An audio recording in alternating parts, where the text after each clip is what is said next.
Olá, sejam todos muito bem-vindos, muito bem-vindas a mais um unboxing. Só que hoje é de um livro, gente. Eu vou mostrar para vocês.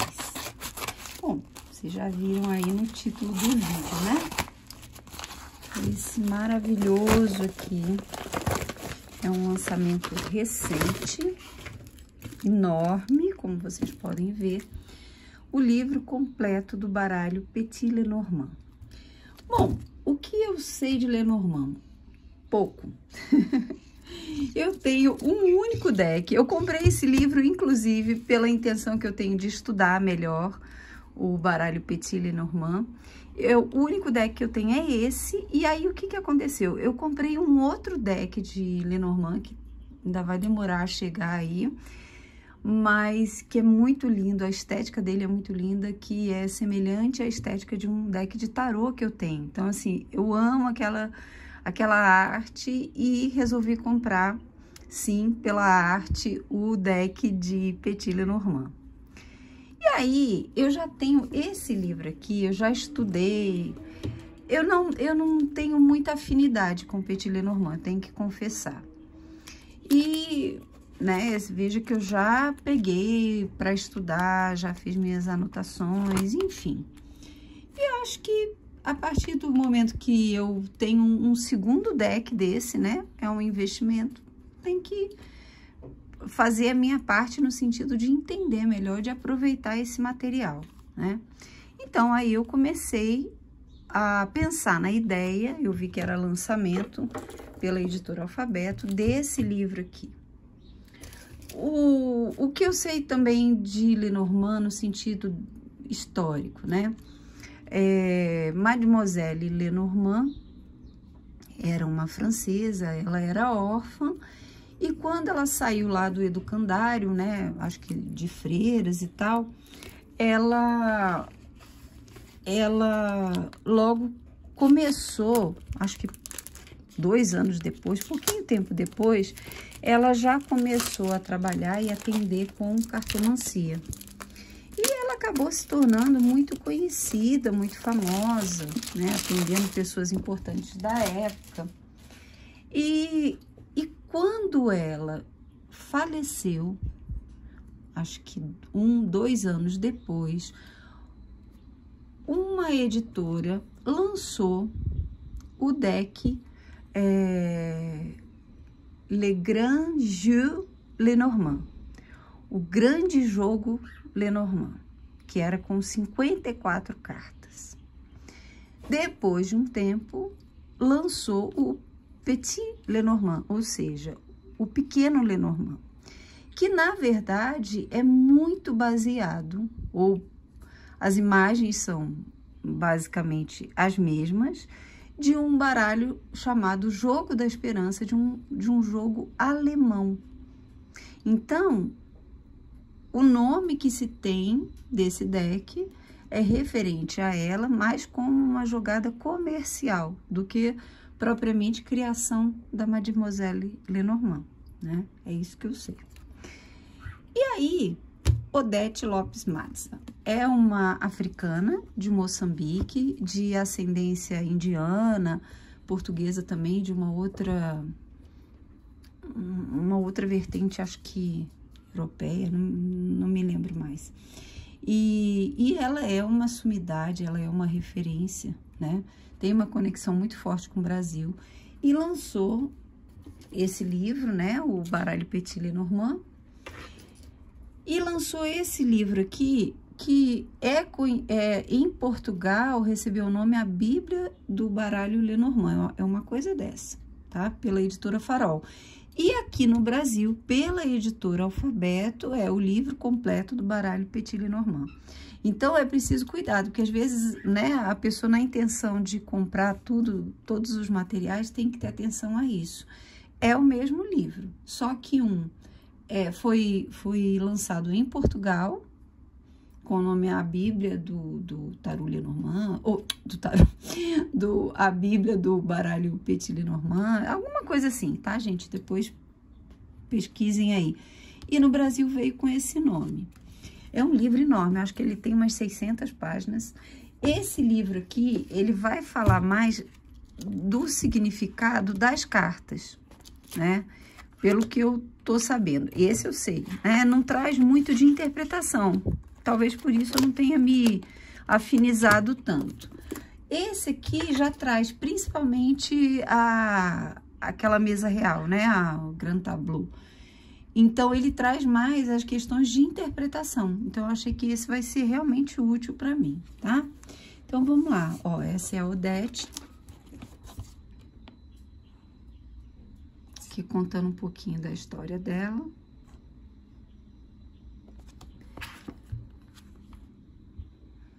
Aqui, o que você precisa saber antes de iniciar os estudos de Petit Lenormand. Falando das escolas, né? Porque sim, isso faz diferença na interpretação. O grande problema de quem está iniciando nos oráculos, seja tarô, baralho cigano, Lenormand, Kipper, é a questão do método, da técnica.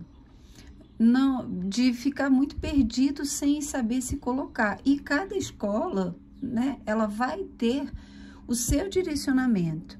E se nós não seguimos esse direcionamento, ou pelo menos conhecemos esse direcionamento, tudo fica nas infinitas possibilidades, na carta do louco. Tudo é possível, tudo vem de um plano extra físico, e não.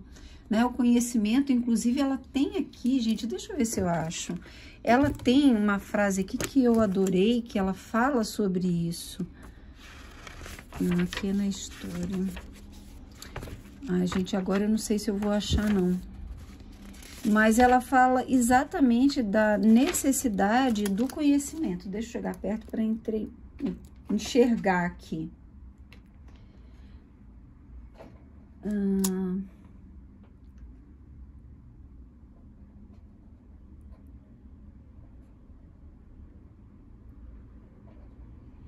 Ah, gente, agora eu não... Olha, aqui, achei. A principal, quando as cartas não respondem, né? Quando a pessoa acha que o baralho não está respondendo. A principal razão é a falta de conhecimento da linguagem simbólica das cartas.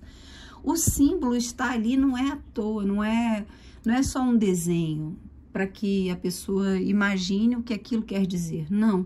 Tem um porquê dentro daquela escola, né? O que aparece aos olhos de um cartomante durante a leitura são imagens simbólicas que ele, graças ao seu conhecimento, deve saber interpretar. Cada baralho contém a sua própria identidade, uma história que inclui também o autor que o criou. Para trabalhar com um baralho de cartas, deve-se, antes de mais nada, reunir informação sobre ele, conhecer bem as suas origens e o significado simbólico de cada carta, de acordo com o seu autor. Então, não é a gente que, eu acho que borboleta é isso. Não, para o autor, o que era borboleta? Não podemos interpretar uma determinada carta segundo a nossa superstição cultural, ou pior ainda, segundo uma ideia pessoal. Isso aqui, para mim, é lei, né? A gente... Claro que dentro de uma leitura vai ter um espaço para uma interpretação pessoal, uma intuição, uma inspiração, uma percepção que venha. Mas o arcabouço simbólico daquele deck tem que seguir a orientação daquele autor, autora e daquela escola, né? É nisso que eu acredito. E eu acho que faz toda a diferença de uma leitura brilhante para uma leitura comum, né? Então, vamos lá. O índice, então, aqui a introdução, né? A arte de aprender a ler as cartas, a escolha do baralho, enfim. Origens, cartas e naipes, então vai falar sobre um breve histórico do Petit Lenormand. O significado das 36 cartas do baralho. E uma coisa me chamou a atenção aqui. Cartas invertidas, né? No tarô, eu acredito e pratico essa ideia de que não a carta invertida quando sai no jogo, mas o significado positivo e negativo. Então, eu não jogo com cartas invertidas no sentido dela cair invertida, mas com significados positivos e negativos. Aí eu uso, né? Polaridades.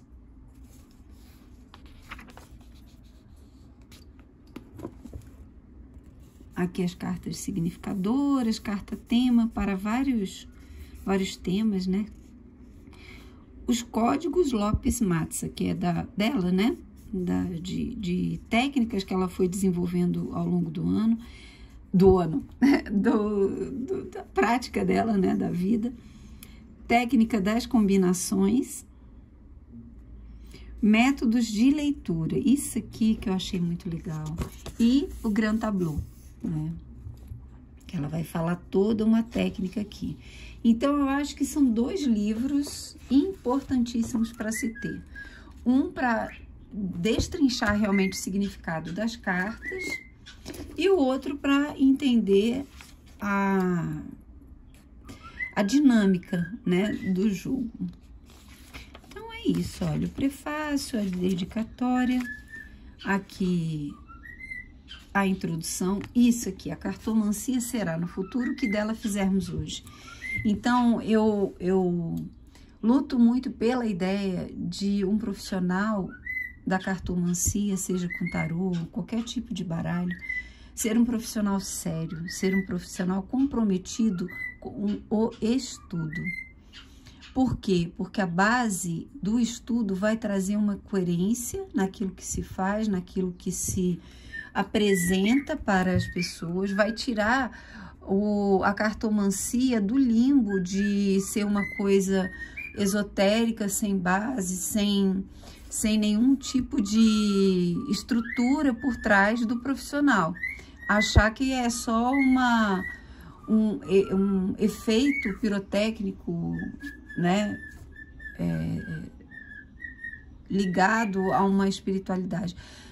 Você pode ser cartomante sem ter nenhum tipo de espiritualidade e usar simplesmente a técnica e usar simplesmente conhecimento, assim como os astrólogos. Então, é importante trazer a cartomancia para um lugar de seriedade. E a seriedade vem a partir do conhecimento profundo, sério, né? Da dedicação e não do invencionismo, né? Então, aqui é tudo aquilo que eu já falei, né? A escolha do baralho. Ela vai dando vários exemplos aqui de baralhos mais modernos. Que se deve ser considerado ao comprar um baralho. Consagração. Eu não costumo fazer, gente. Eu só me conecto com o baralho e peço para que ele, né? Para que possa haver ali aquela conexão, mas eu acho que isso é muito pessoal. E quem gosta, eu acho muito legal. Origens, cartas e naipes. E aqui ela vai falar sobre a origem do Petit Lenormand, a anatomia das cartas. Olha, esse aqui é o criador do baralho da esperança, né? Do jogo da esperança. O jogo da esperança. Olha, tá vendo? Ele tem cartas semelhantes, basicamente iguais, né? Até na ordem, o cavaleiro, o trevo, o navio, a casa, a árvore, nuvem. Então, ele vai tendo aqui toda a sequência, o folhetinho que acompanhava. E aqui era um jogo mesmo, né? Era um jogo, anda tantas casas, volta não sei quantas, né? Então, ela fala, inclusive, isso tá no outro livro, que, por exemplo, a carta do livro era considerada uma carta de feitiçaria. Deixa eu ver se fala aqui. Aqui, ó, alcançando essa chave, ganha-se 2 marcos. O marco é a moeda alemã, né? Eu não sei, aqui fala, eu não sei onde que vai falar, mas eu não vou me perder tempo. Aqui, Mademoiselle Lenormand.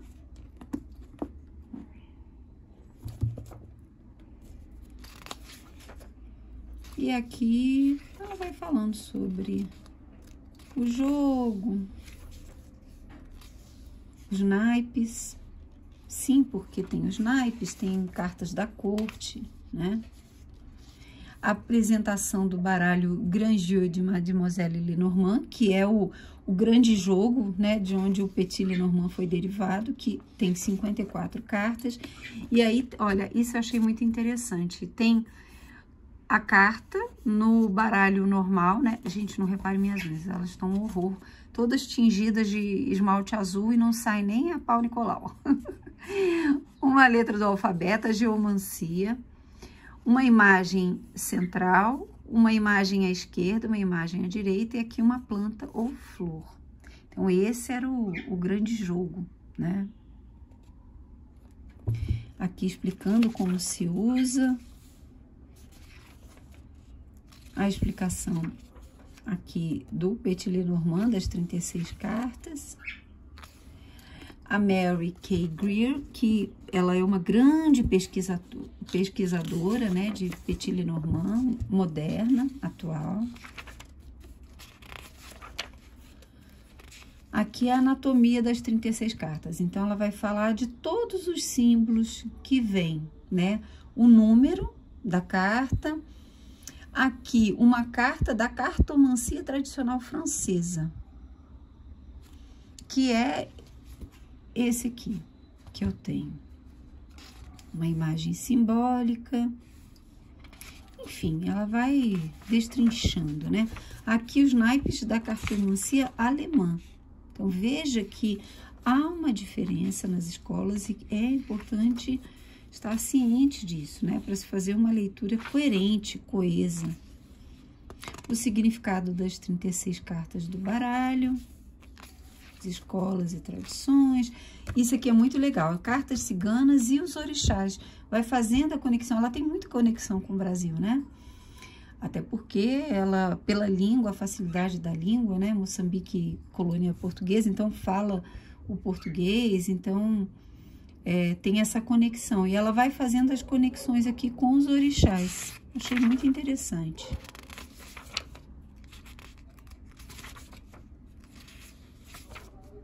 Cartas invertidas. Isso aqui eu tô muito curiosa para ler.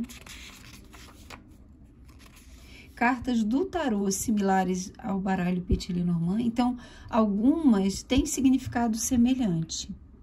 Mesmo que com o mesmo nome, outras não têm. O significado é diferente. E aqui ela vai falar um significado geral que eu não sei nem se eu acredito que seja o mesmo daquele outro livro. Né? Então, vamos lá. Polaridades e cartas significadoras.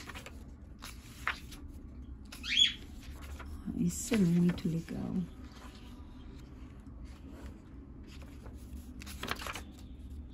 Carta tema. Aqui ela já vai falando sobre as cartas temas. Eu tô só passando, gente, porque é muita coisa, né? São 600 páginas.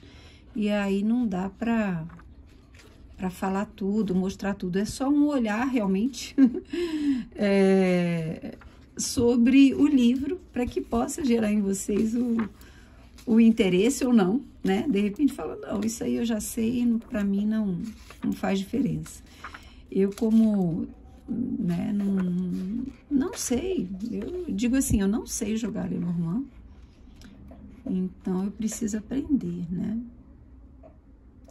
É uma leitura mais prática, né? No tarô cabe mais uma expressão filosófica, metafísica, né? E eu acho que o Lenormand, pelo que as pessoas dizem e eu percebo, ele é mais objetivo, ele vai falar, ó, é isso, né? Então, para leituras assim, eu acho que pode trazer uma percepção mais direcionada para questões mais objetivas, né? As técnicas de combinação, que é fundamental. Quer aprender a ler tarô? Aprenda a fazer links entre ideias, conceitos,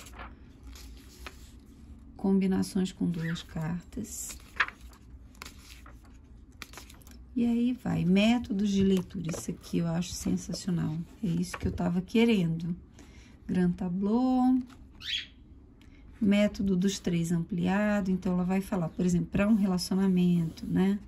E ela dá sempre muitos exemplos. A Odete, ela é muito rica em exemplos de leituras reais. Então, a gente vai compreendendo o direcionamento da interpretação, né? Claro que cada profissional vai dar seu toque pessoal nas leituras. Mas, assim, não é aquela coisa louca que cada um fala o que quer. Ah, eu percebo isso, eu sinto aquilo. E aí é isso, uma vez uma pessoa me procurou e falou, ó, já fui em 3 pessoas diferentes, cada uma falou uma coisa. Como isso é possível? Se há uma questão a ser resolvida, então ninguém estava falando a verdade? Talvez cada um tivesse um aspecto daquela situação, mas tinha que haver uma coerência entre essas respostas, e a coerência vem dos símbolos.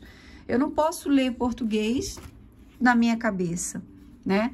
Então, eu não posso ler um tarô da minha cabeça, eu não posso ler um Lenormand da minha cabeça. Eu tenho que ler o símbolo, e quando eu leio o símbolo, há uma coerência nas pessoas que vão ler aquele símbolo, né? Porque ele precede a interpretação pessoal, as superstições, as ideias, as vivências, as experiências do cartomante, né? Pelo menos é isso que eu acredito. Bom, gente, é isso. É bem rapidinho, é só trazendo para vocês a ideia desse livro, né? Que é muitíssimo interessante. E mais tarde, não sei quando, ainda comprei o deck, mas ainda tá lá parado. É uma compra, né, pela Amazon também, mas que vem do exterior, então tá lá parado.